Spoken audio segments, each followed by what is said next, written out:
नमस्कार, माझं नाव तुषार महाजन. 2018मध्ये ज्या वेळेला इंडसने जेनेरिक टेस्ट हा कन्सेप्ट ज्या वेळेला लॉन्च केला त्यावेळेला सगळ्यात सुरुवातीला आम्ही आमच्या टेस्ट करून घेतल्या होत्या DNA-च्या.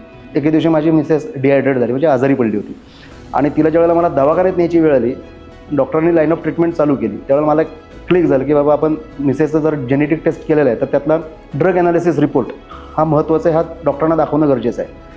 डॉक्टरांनी तो रिपोर्ट बघितल्याच्यानंतर डॉक्टरांना स्ट्राईक झाला. तेव्हा म्हटले, तुषार एवढा भारी आमच्याकडे जर ॲडव्हान्स पेशंट आहे की ज्याचं जेनेटिक मेड DNA वाईज म्हणजे ड्रग ॲनालिसिस रिपोर्ट जर आमच्याकडे आहे तर आमच्यासाठी फायद्याची गोष्ट आहे. बघत असताना त्यांच्या लक्षात आलं की त्यांनी न कळत नजर चुकीने जो ड्रग सगळ्या पेशंटना गरजेचा आहे म्हणजे सूट होतो तोच ड्रग माझ्या मिसेसला दिला होता. पण दुर्दैवाने तो ड्रग माझ्या मिसेसला चालत नव्हता. इमिजिएट त्यांनी लाईन ऑफ ट्रीटमेंट चेंज केली.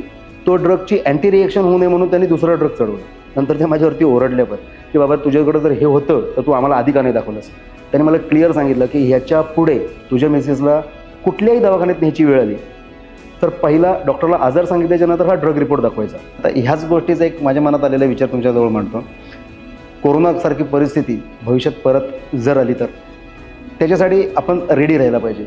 आता ती रेडी राहण्यासाठी काय असणं गरजेचं आहे, कोरोना असो किंवा अशी कोणती सिच्युएशन असो, त्यावेळेला आपला जर स्वतःचा ड्रग रिपोर्ट असेल तर राईट टाईम राईट ड्रग हा जो काही कन्सेप्ट आहे हा त्यावेळेला लागू होतो.